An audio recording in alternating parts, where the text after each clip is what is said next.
Que bom saber que nós somos chamados para o céu, somos chamados para viver junto de Deus na glória dos seus anjos e dos seus santos.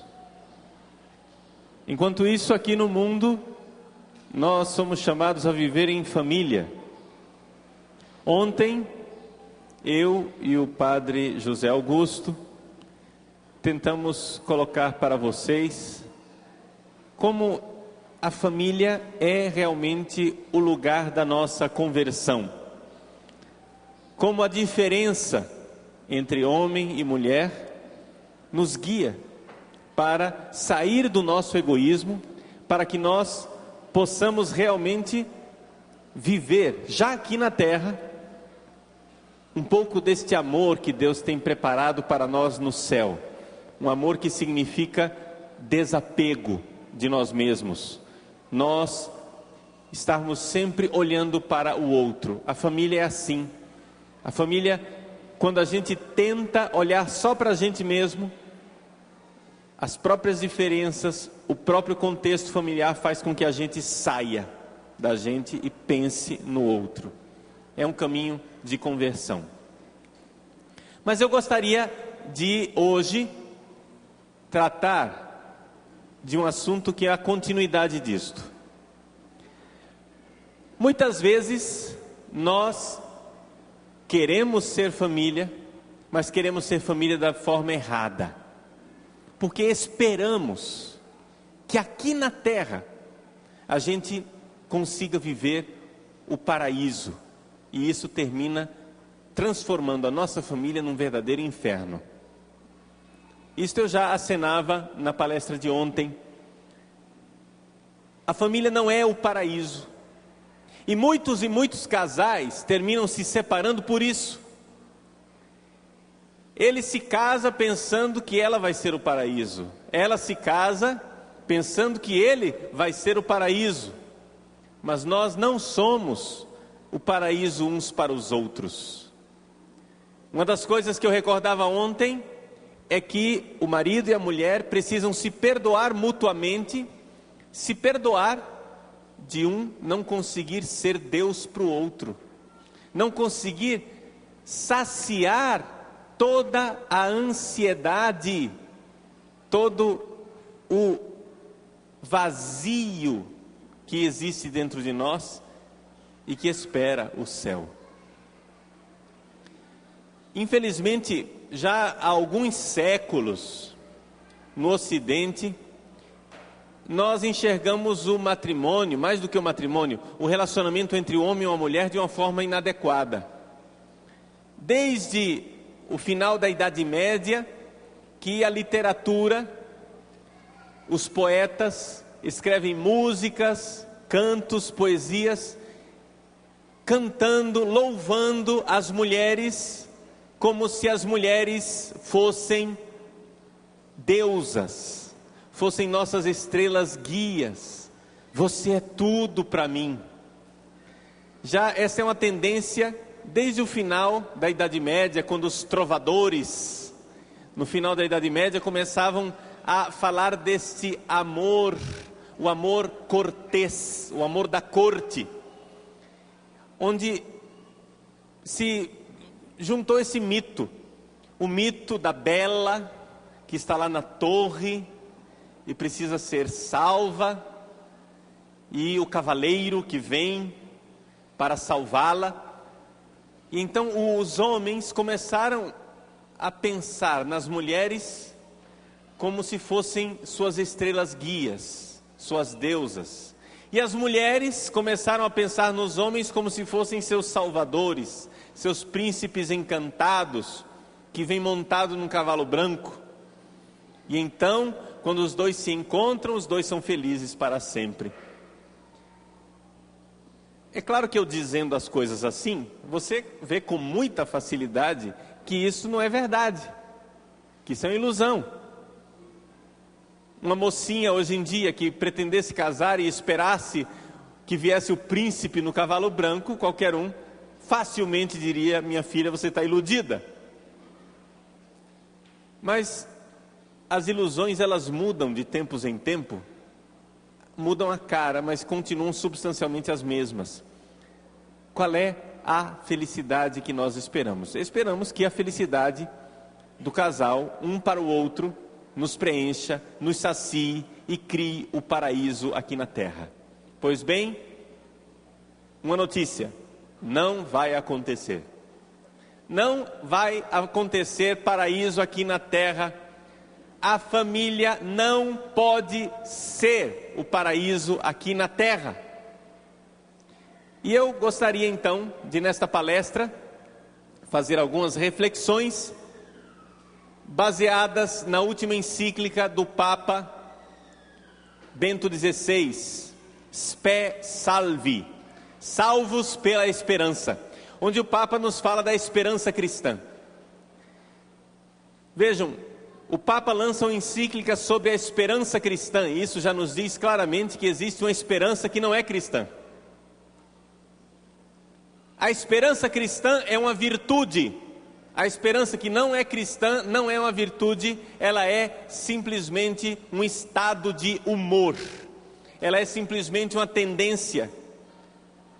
Quando você, por exemplo, espera que neste mundo haja um paraíso, você diz: eu tenho esperança de que eu vou ganhar na Mega Sena, eu tenho esperança de que eu vou me casar com a mulher mais bonita do planeta, ou com o homem mais bonito e compreensivo do planeta. Quando eu tenho esperança de que aqui no mundo, aí sim vai acontecer a felicidade, muito bem, isso não é virtude, isso é só ilusão.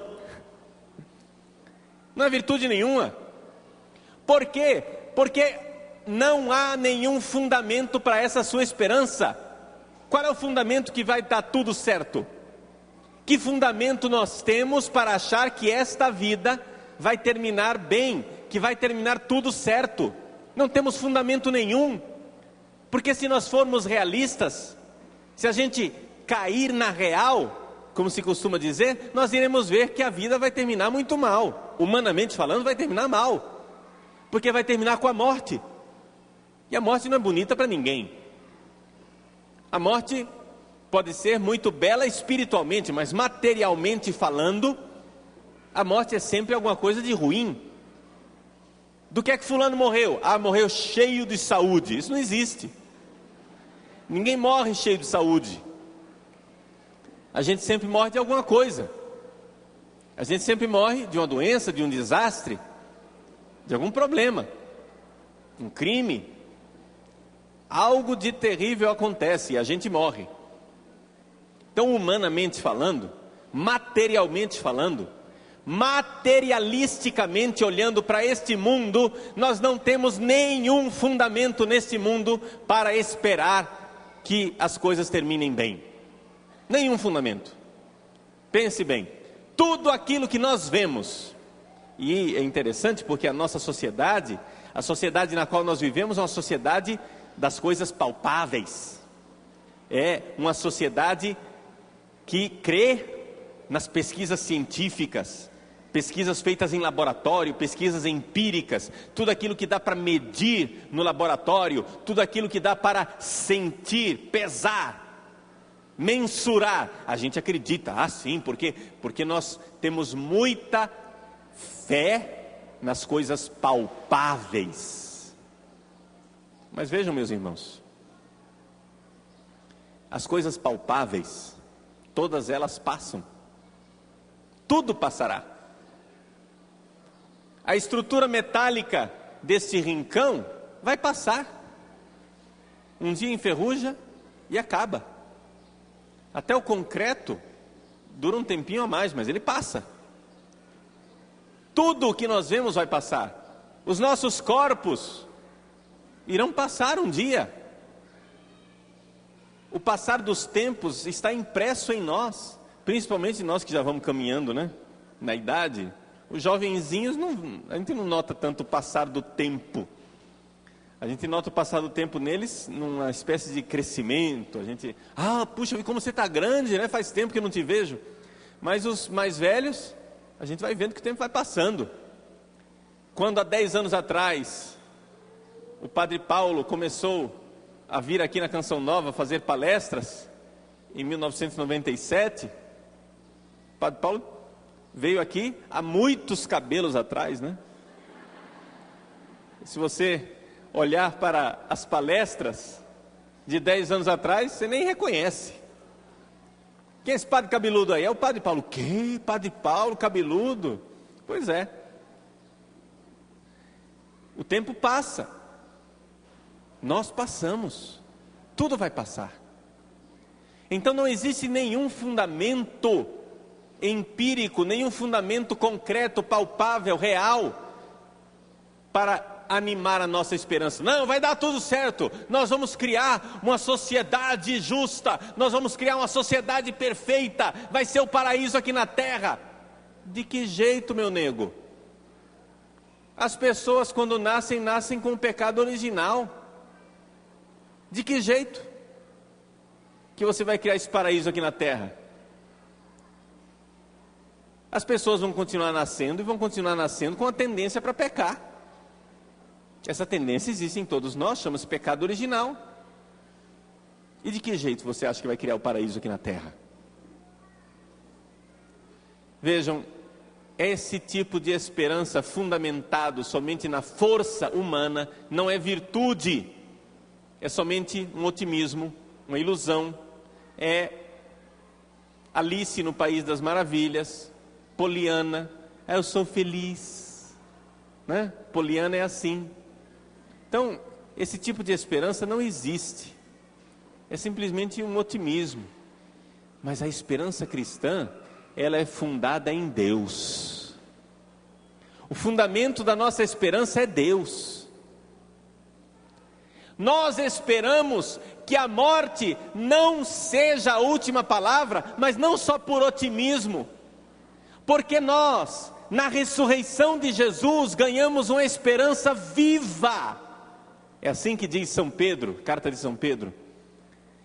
Nós, com a ressurreição de Jesus, Deus nos deu uma esperança viva, ou seja, a esperança de vida eterna, de vida que não passa, de vida que não perece, de vida onde não há sofrimento, não há dor, e não é neste mundo, não é nesse mundo.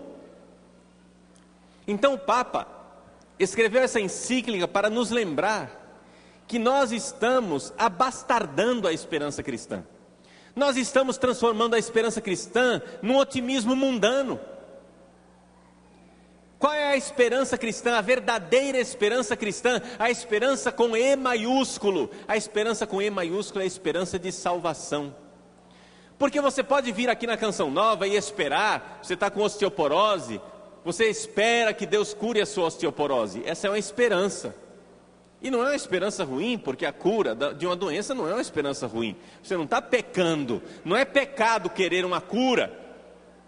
Vá ao médico, reze, vem à Canção Nova, vai à Aparecida, faz, né? Corre atrás da cura, claro. Tudo isso é importante, mas saiba, depois que você ficou curado de osteoporose, virão outras doenças. E um dia você vai morrer de alguma coisa, né? Então vejam que estas esperanças pequenas que a gente tem, a esperança, por exemplo, eu tenho esperança, eu trabalho no seminário, na fábrica dos padres, como eu costumo dizer, eu trabalho na fábrica de padre, qual é a minha esperança pequena, esperança com E minúsculo? A minha pequena esperança é de formar padres numerosos, bons, santos, fiéis a Deus. Isso é coisa boa, é coisa ruim? É bom.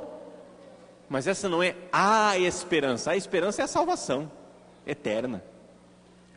Por quê? Porque se nós pegamos as nossas pequenas esperanças e transformamos na grande esperança, quando a cruz vem nos visitar, e sempre acontece, e não existe vida sem cruz, a gente se desespera.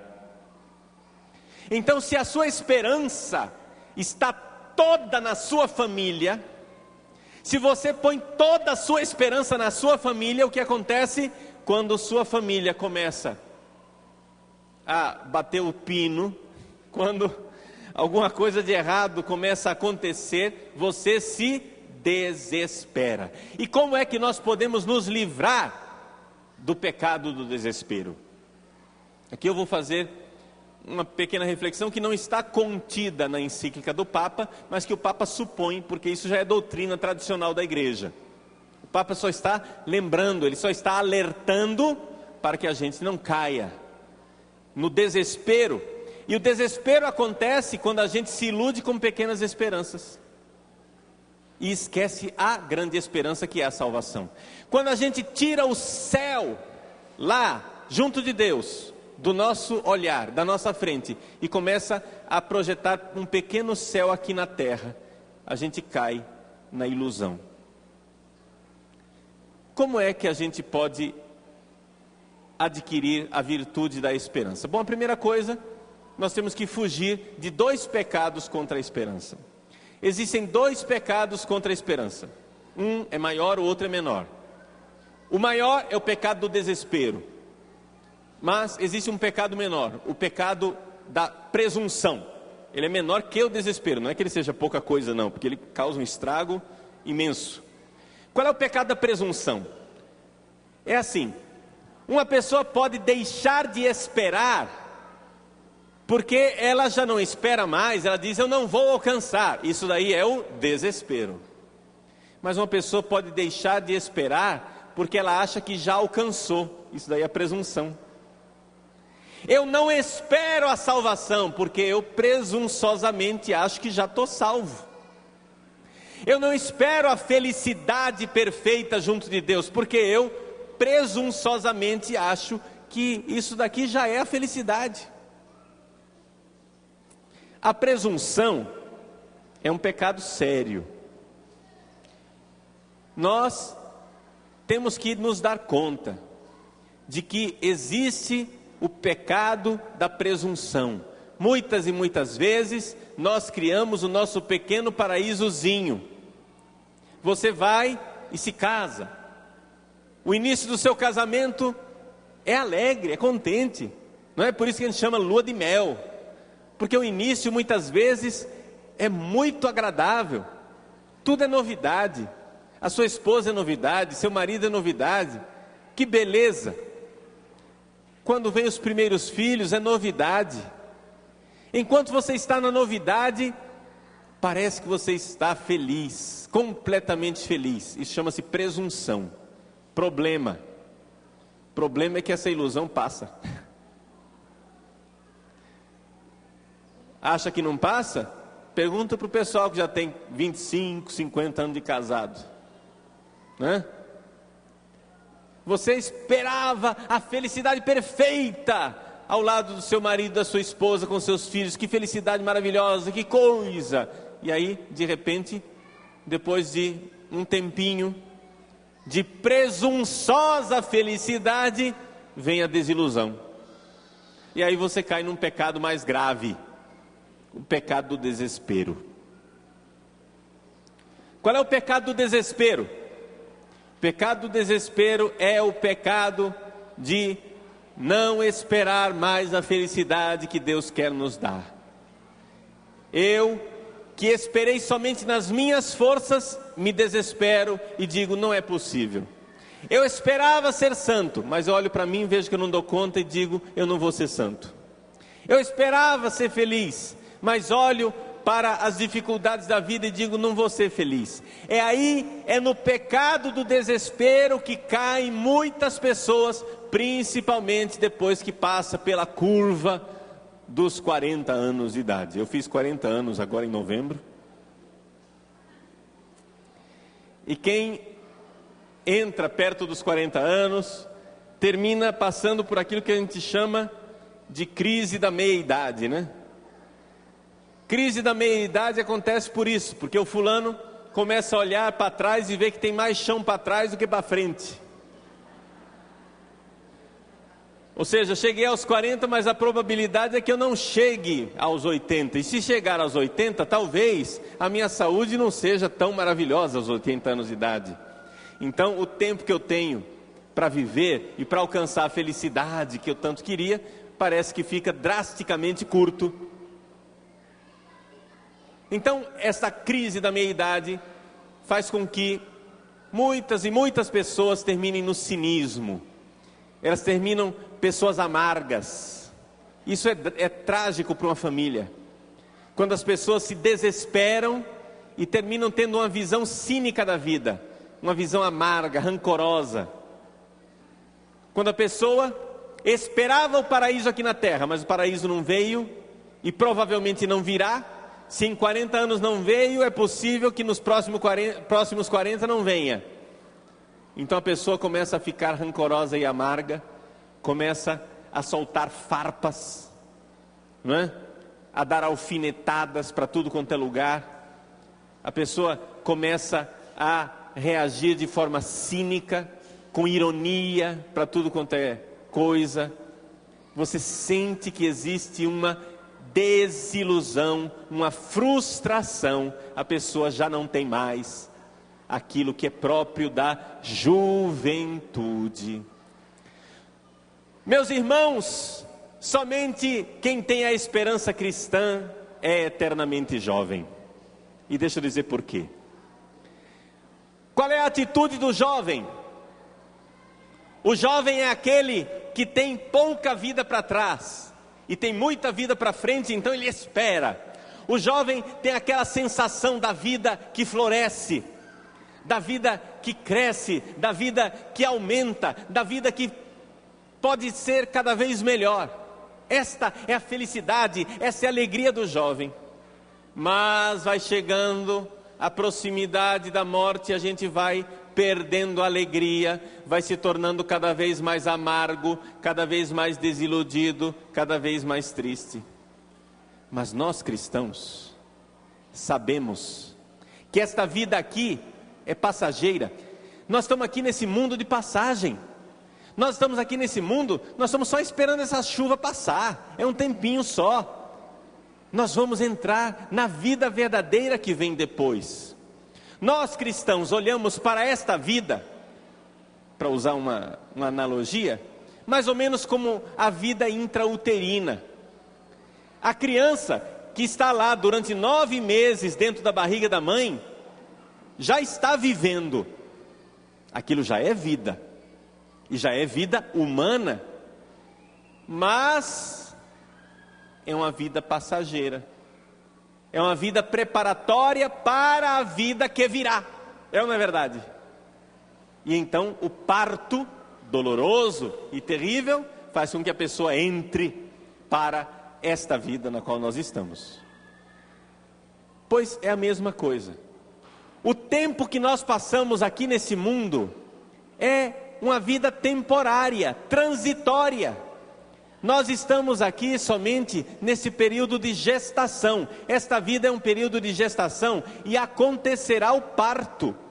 Nós iremos partir. Acontecerá o parto. Nós vamos para Deus e vamos entrar na vida verdadeira. A vida verdadeira é no céu, não é aqui na terra. A vida verdadeira é junto de Deus, não é agora. E é por isso que o cristão é eternamente jovem. É por isso que o cristão tem a eterna juventude, a eterna alegria. Por quê? Porque ele sabe que ele tem sempre, sempre, sempre muito mais vida pela frente do que ele tem para trás. Porque ele sabe que a vida que virá é a vida que vale a pena. E isto enche de alegria. Isso dá de volta para você, desiludido, amargo, rancoroso, chateado. Isso dá de volta para você a alegria, porque você enxerga, porque você vê que aquilo que você não foi capaz de realizar nesta vida será vida plena no céu. E que nós estamos aqui só de passagem, e por isso a felicidade, gente, só começou. O que nós temos aqui é um tira-gosto. Aqui nessa vida é tira-gosto. Entenderam? É só o início. O banquete verdadeiro vem no céu. Por isso, o cristão tem uma alegria. O próprio São Pedro, na primeira carta, ele diz assim: estejam prontos para dar a razão, para explicar a razão da esperança de vocês. Por quê? Porque os cristãos, para os quais São Pedro escreveu a sua carta, os cristãos não viviam a teologia da prosperidade, entenderam? Os cristãos, em lugar nenhum do Novo Testamento você vai encontrar essa história de que os cristãos viviam nas praias, felizes, passando férias em Cancún e tomando água de coco. Os cristãos não tinham iates em Angra dos Reis. Os cristãos eram perseguidos e levados aos leões. É isso que acontecia com os cristãos. E no entanto os cristãos eram alegres. E no entanto os cristãos tinham a alegria de viver. Os primeiros cristãos tinham a alegria de viver, de saber que esta vida era só o começo. Estejam prontos para dizer ao mundo, para dar ao mundo a razão da esperança de vocês. Nós temos que estar prontos para isso. Porque a nossa esperança, a nossa felicidade está na ressurreição de Cristo, está na felicidade e na vida que virá depois da morte. Então isto faz com que dentro de nós haja uma vida que cresce. Então nunca, quando você estiver chateado, para baixo, olhos fixos no céu, meu irmão.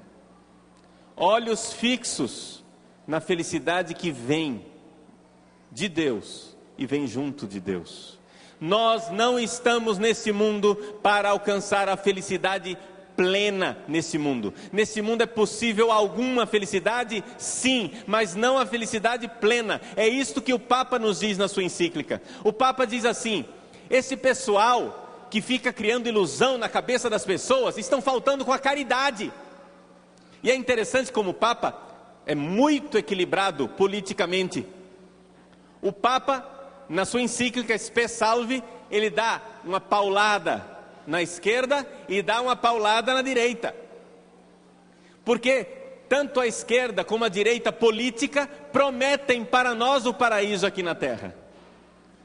A esquerda promete o paraíso quando ela promete que vai conseguir colocar aqui um paraíso de uma sociedade sem classes, uma sociedade justa, onde vai reinar somente a solidariedade, a felicidade sem fim. O Papa diz, isso é ilusão. Não falte com a caridade com as pessoas, não fique vendendo gato por lebre. Por quê? Porque nós não somos capazes de produzir esse paraíso aqui na terra. E o marxismo real do século XX nos mostrou isso. Esses nobres senhores que quiseram produzir o paraíso aqui na terra, o que conseguiram produzir? O inferno, campo de concentração, 100 milhões de mortos. 100 milhões de mortos, foi isso que eles conseguiram produzir. Mas o Papa não fala mal somente da esquerda, ele fala mal também da direita. Por quê? Porque também o capitalismo tende a colocar a esperança aqui na terra e no bem-estar material. Ou seja, no progresso tecnológico. Quando através da competição do mercado, nós vamos crescendo tecnologicamente, nós vamos tendo as maravilhas tecnológicas e nós vamos crescendo como de fato, que beleza, que maravilha que o mundo está, com todo esse progresso tecnológico. Mas o Papa diz, este progresso que você promete está furado. Esse progresso que você promete não existe. Por quê? Porque maravilhas tecnológicas podem aumentar, mas existe um lado perverso do progresso tecnológico. Olha só como nós progredimos, diz o Papa, citando um autor, um filósofo alemão, Adorno. Ele diz, olha o progresso que nós atingimos. Nós passamos do estilingue para a bomba atômica. Olha que beleza. Não foi um progresso? Antigamente o pessoal pegava a funda e com uma pedra, uma tiradeira, matava passarinho, agora já tem bomba atômica. Olha que progresso, que beleza. Mas você logo enxerga que esse progresso é muito ambíguo.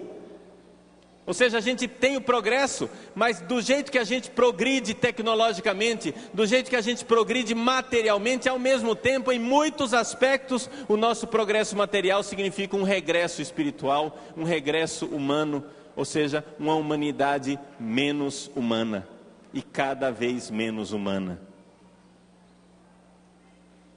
Então o Papa, ele é muito lúcido e diz: parem de prometer felicidade aqui na terra, porque aqui na terra nós não devemos esperar a felicidade perfeita. Bom, então o que é que nós vamos esperar? Nós podemos esperar aqui na terra que nós tenhamos força moral suficiente para lutar até o último dia contra a maldade. Isso nós podemos esperar. Mas a maldade vai estar aí até o último dia. Não vai ter paraíso aqui. Vai haver sim uma tentativa de superação, onde nós vamos aos poucos superando as nossas mazelas. Nós vamos superando os nossos limites. Mas não vai ter paraíso, porque a gente resolve um problema hoje e amanhã aparece outro problema. Porque hoje a gente faz uma reunião para resolver um problema, no mês que vem a gente se reúne para resolver os problemas que nós criamos com a nossa solução. É sempre assim. E não tem nada errado com a sua vida não, é isso mesmo. É uma luta até o fim. Essa vida é luta até o fim. Não fique esperando o paraíso aqui, porque você vai terminar se desiludindo, desanimando. Muita gente acusa a igreja dizendo: você fica pregando o paraíso no céu, o pessoal desanima de lutar. Mas se não tiver céu é que o pessoal desanima. Se não tiver paraíso é que a gente desanima. Você pode ver o pessoal mais militante, o pessoal que tinha todo o gás de encontrar um paraíso aqui na terra, são os mais desanimados 20 anos depois. Por quê? Porque estão enxergando, já ficaram cínicos, já viram que é impossível. Vão ficando cínicos e vão vendendo ilusão para os outros somente para se aproveitar das coisas. O cinismo toma conta. Meus irmãos, o Papa quer colocar diante dos nossos olhos o paraíso do céu. Então, como é que nós podemos receber de Deus a virtude da esperança? Se você na sua família quer viver a esperança, como é que você pode ter a virtude da esperança sem cair no pecado da presunção de que o paraíso já chegou, e sem cair no pecado ainda mais grave do desespero de achar que o paraíso jamais virá? Bom, vocês sabem que a virtude da esperança é uma virtude teologal. Virtude teologal quer dizer o seguinte, que ela é um dom de Deus. Dom de Deus quer dizer que você não compra, não vende, não aluga, não empresta. É Deus que tem que dar. Não adianta, você não pode fazer nada. Ou Deus dá a você a esperança, ou então você não tem esperança. Ou Deus fundamenta a sua esperança, ou então você pode cair em desespero. Então o que fazer? Bom, nós também não podemos ficar de braços cruzados. Então existem virtudes humanas que podem preparar o caminho da esperança. Deixa eu explicar para você. É como uma plantação. Você planta. Para plantar, você primeiro vai gradear o terreno, passar o arado no terreno. Depois você vai e planta a semente. Você fez alguma coisa. Agora tem que chover. Aí depende de Deus. Mas se você não gradeou o terreno, não arou o terreno, se você não jogou a semente, quando chover, não vai crescer nada, vai crescer só mato. Vai crescer somente erva daninha, porque você não fez a sua parte. Então é assim a virtude da esperança. Deus quer dar a virtude da esperança para todos nós. Deus quer chover na nossa roça, Deus quer chover no nosso campo, Deus quer chover na nossa casa, mas nós precisamos fazer a nossa parte, precisamos arar a terra, precisamos plantar a semente. E qual é a forma de arar a terra e plantar a semente que nós podemos fazer com relação à esperança? São duas virtudes que fazem com que a nossa alma continue esperando. A esperança é essa tensão, como se fosse um elástico que nos impulsiona para frente. Esta tensão é dada por duas virtudes. Primeira virtude, a magnanimidade. O que quer dizer magnanimidade? O nome é difícil, né? Magnanimidade quer dizer que a sua alma é grande, quer dizer que a sua vocação é para o céu. Nós fomos feitos por Deus para nada menos do que o céu. O nosso coração não foi feito somente aqui para a terra, é muito pouco. É muito pouco, a felicidade aqui desse mundo é pouco. Nosso coração, ele é feito para a largueza do infinito, para o céu. Isso quer dizer que nós precisamos lembrar sempre, magnanimidade, a grandeza da nossa vocação. Lembrar sempre que nós somos chamados para o céu, somos chamados para a santidade. Nesse sentido, a Canção Nova presta um serviço extraordinário, lembrando, desafiando a você a santidade. Nós somos feitos para o céu, nós somos feitos para Deus, nós somos feitos para a felicidade que virá no outro mundo. Magnanimidade quer dizer, você não é feito para pouca coisa. Você não é feito só para isso aqui. Magnanimidade quer dizer, você quer o quê? Os bilhões de dólares do Bill Gates? Você quer ser o homem mais rico do mundo? É pouco. Magnanimidade quer dizer isso. Se você tiver todo o dinheiro do mundo, ainda é pouco para você. Nada nos satisfaz nesse mundo. Nada aquieta o nosso coração. Nosso coração é um coração inquieto enquanto não repousar em Deus. Nós só nos contentamos com o infinito. Este mundo é um grãozinho de areia diante do nosso coração. Se nós tivermos tudo, o tudo ainda é pouco. É importante lembrar isso. Mas ao mesmo tempo, se nós tivermos só a magnanimidade, nós podemos ficar soberbos, convencidos, achando que nós somos especiais, nós somos deuses, mas não somos deuses. Então é necessário uma segunda virtude, a virtude da humildade. A virtude da humildade é importante. E é importante que você saiba que a virtude da humildade a gente vive antes de tudo diante de Deus, não diante dos homens. Por quê? Às vezes a gente pensa que humildade a gente viver uma farsa, um personagem, viver um mundo de faz de conta, de teatrinho, onde a gente faz de conta que é humilde na frente dos outros. Isso não é humildade, isso é soberba disfarçada. A humildade verdadeira a gente vive diante de Deus. Como? Sabendo da grandeza de Deus e sabendo da nossa miséria. Porque nós não conseguimos fugir da vaidade. A vaidade é uma coisa terrível. Ela atinge todo mundo. Você tem boa intenção, você quer ser santo, aí você vai e começa a jejuar na sexta-feira. Aí você fica vaidoso porque está jejuando, né? Aí depois você diz, não, é o seguinte, eu vou jejuar, mas no almoço eu vou ali comer um pouquinho para disfarçar, para o povo não notar que eu estou jejuando. Ótimo, para você não ficar vaidoso do jejum, né? Ótimo, você fica vaidoso da sua prudência. Entendeu? Ó como eu sou prudente.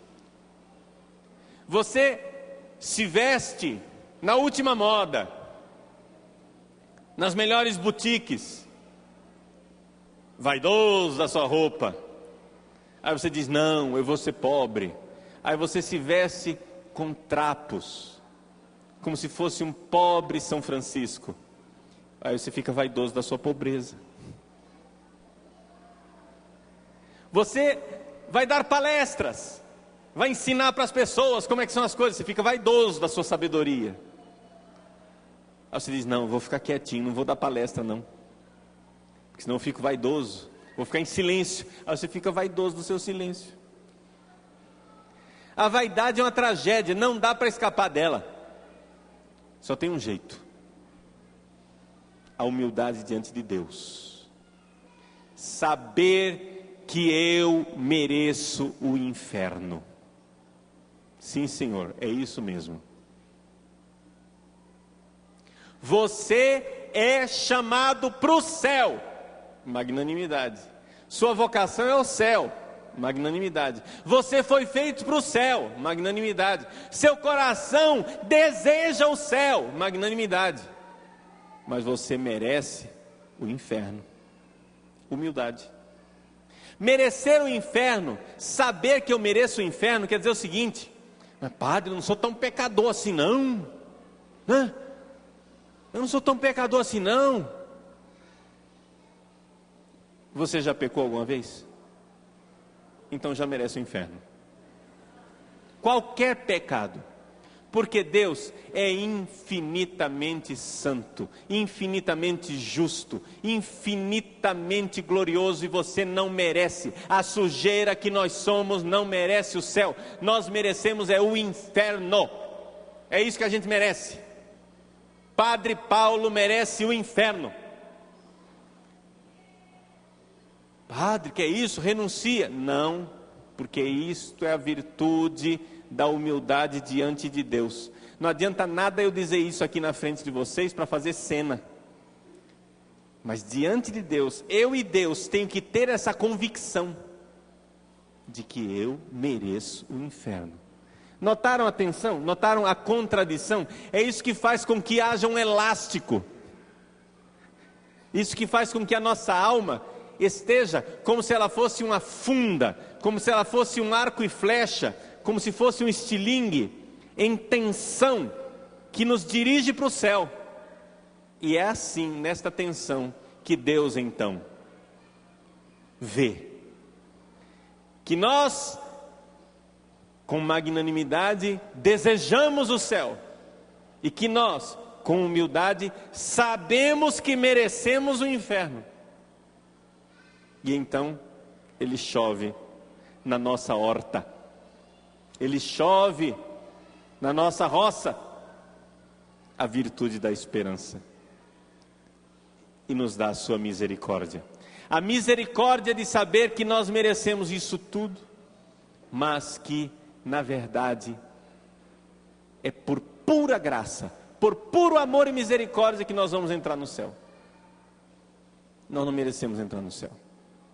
Ninguém merece entrar no céu.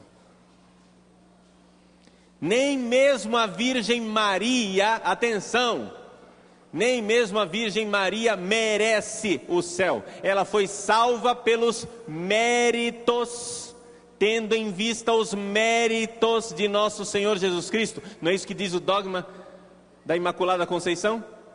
Tendo em vista os méritos de nosso Senhor Jesus Cristo, Maria foi preservada do pecado original. Os méritos são do Filho Jesus. Ela é cheia de graça. Ela também foi salva por graça, como nós seremos salvos por graça. Agora, claro, que no nosso caso, a nossa miséria é infinitamente maior do que a da Virgem Maria. Não tem dúvida alguma, por causa do nosso pecado. Mas nós iremos para o céu por pura misericórdia. E isso nos enche de esperança. O que é que isso tem a ver com a família? Isso tem a ver com a família justamente porque estas virtudes da magnanimidade e da humildade devem estar presentes na família. Quando você se esquece, deixa de educar os seus filhos. Seus filhos foram feitos para o céu. Seus filhos foram feitos nada menos do que para a santidade. Você diz, não, mas não adianta. O mundo está assim mesmo. É desse jeito. É esse negócio que está aí. Não adianta não. Não adianta mais educar o filho não. Não adianta eu ficar importunando com catecismo, com doutrina da igreja, com evangelho. Isso é bobagem. Deixa ele, deixa. Os outros são todos assim também. Deixa ele junto. Está vendo? Perdeu a virtude da magnanimidade. Você está esquecendo que seu filho foi feito para o céu. Quando você dá de ombros para o pecado, e você diz, deixa para lá, vai ser assim mesmo, não adianta. E você faz do pecado um projeto de vida. Quando você tem aquele seu pecado de estimação, quando você, que embora seja casado, seja esposo, se entrega à miséria da pornografia, quando você, embora seja casada, embora seja esposa, se entrega no sonho de estar casada com um artista de novela,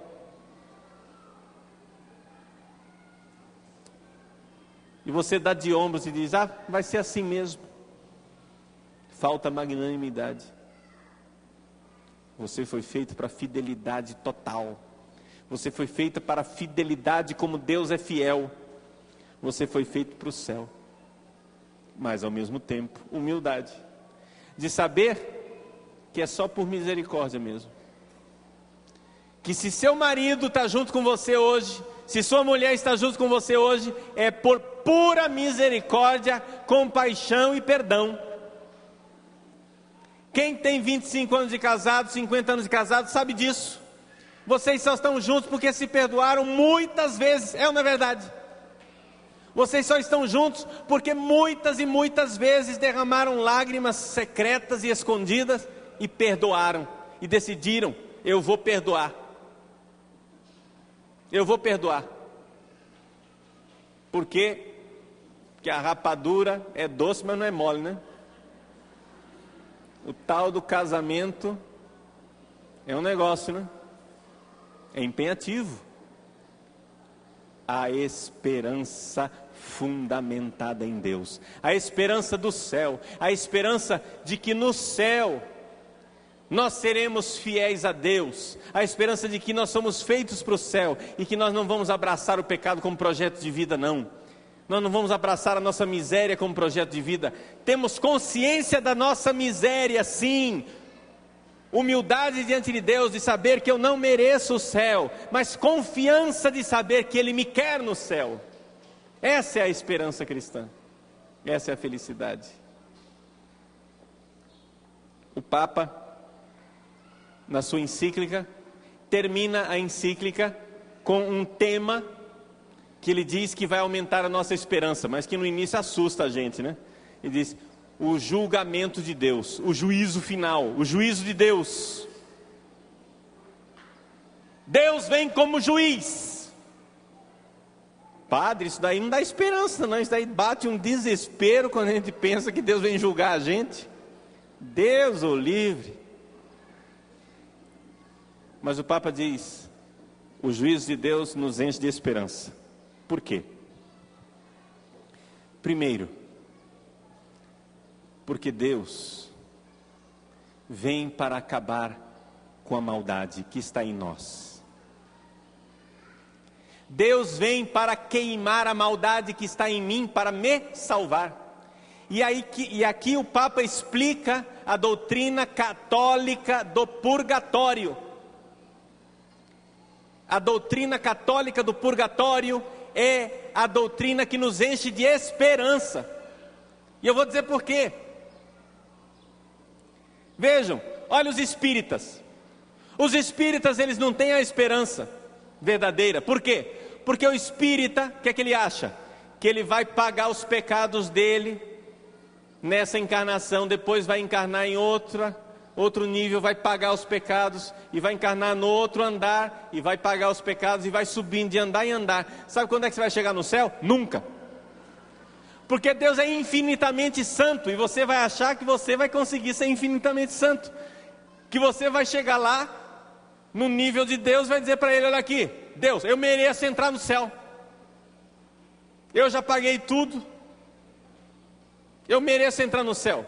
Compreende que não vai acontecer nunca, né? Então, o espiritismo é puro desespero, porque não vai entrar no céu nunca. Se é para você pagar seus pecados, meu filho, olha, meus pêsames, porque está difícil. E os protestantes? Os protestantes também, não adianta. Porque para os protestantes, sabe como é que é a salvação para os protestantes? A salvação para os protestantes é assim: eles acham que a fé cobre os nossos pecados. Deixa eu fazer aqui uma encenação para vocês. Tem esse lenço aqui, você imagina, os protestantes eles pensam assim: você é pecador, você é puro pecado, mas porque você tem fé, a fé é creditada como justiça, então a fé em Jesus vai cobrir o seu pecado, como esse lenço está cobrindo aqui o microfone. Embaixo tem um pecador, mas é um disfarce de justiça, de brancura. Embaixo está preto, né? Só pecado. Protestante, ele não acredita que o homem deixa de ser pecador. O homem continua pecador até o fim. Por isso que ele tem raiva dos santos da igreja católica, porque ele diz: ninguém é santo, nós somos pecador até o fim. E você vai entrar no céu pecador. Essa é a doutrina protestante. Só que se você tem fé em Jesus, ó a mágica: o preto é coberto pelo branco e você vai entrar no céu disfarçado. Aí eu pergunto, seu pastor protestante, ou seu Lutero, que Deus otário é esse? Que Deus bobo é esse que não sabe o que é que está debaixo do lenço? Mas que bobagem!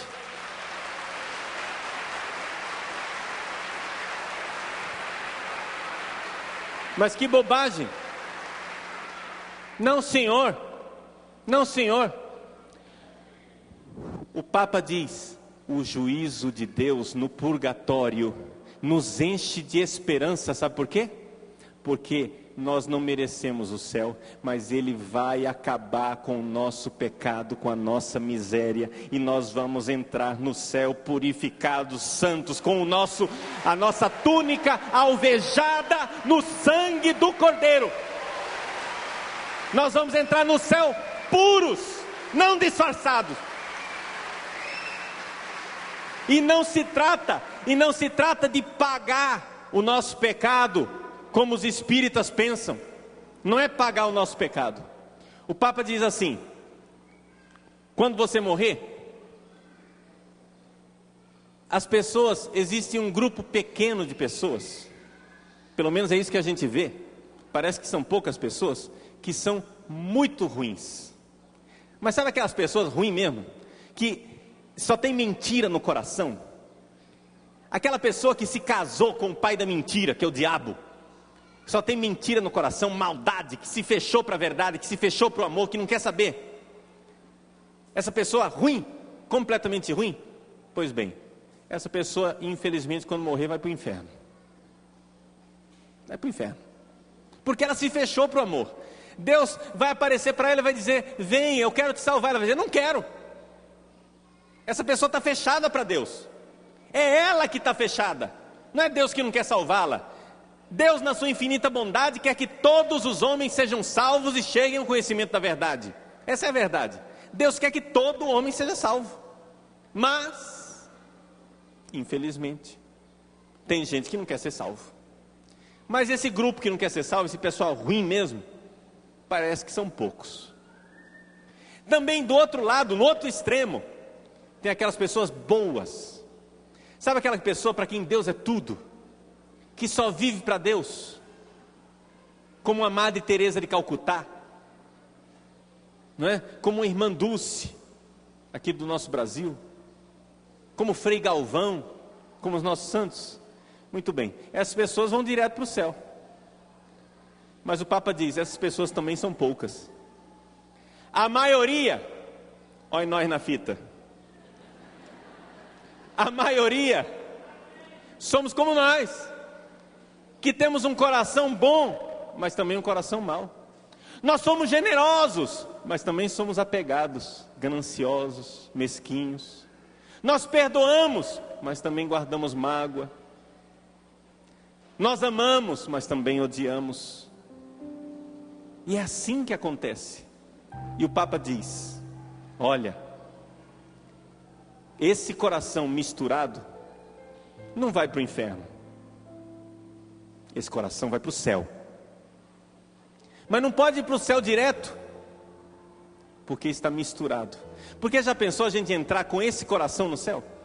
Já pensou você entrar com o coração que faz você sofrer e que faz os outros sofrerem? Porque na sua família é assim, é ou não é verdade? O seu coração mesquinho faz sofrer, machuca os outros e se machuca.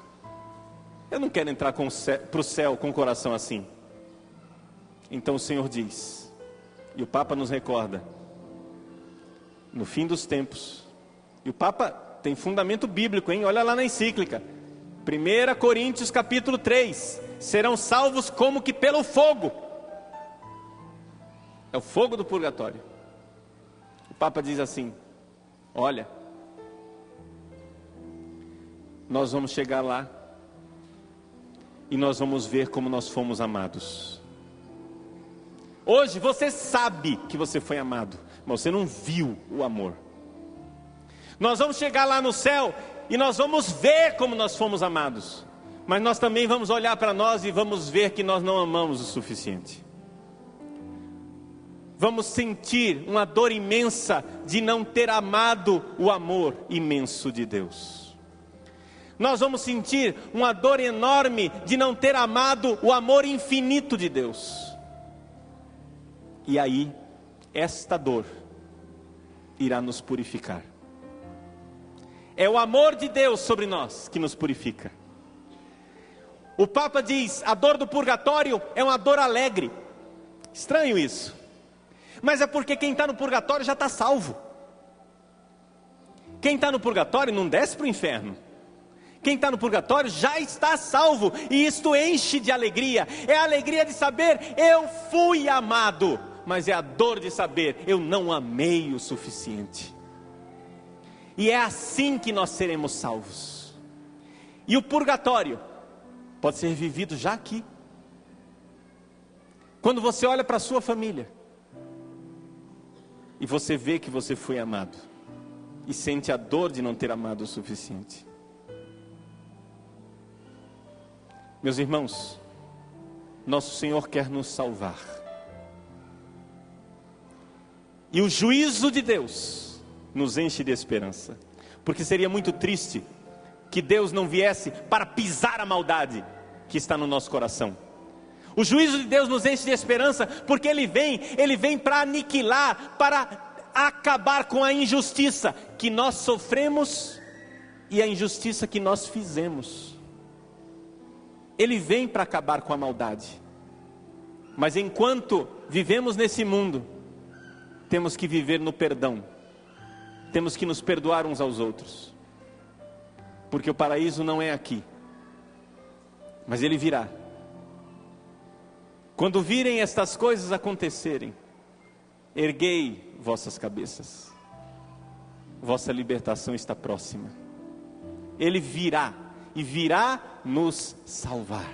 Virá para queimar no fogo do seu amor a nossa maldade, a maldade que nos faz sofrer e que faz os outros sofrerem.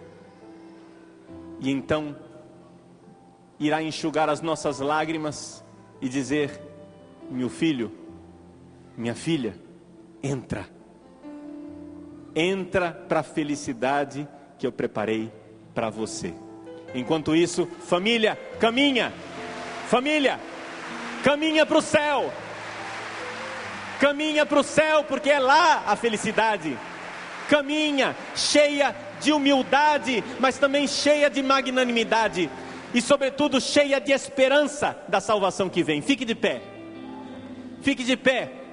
E diga: Senhor, eu quero ir para o céu. Senhor, eu quero a tua casa, o teu paraíso, a tua felicidade. Eu não mereço, Senhor, mas vós quereis me salvar.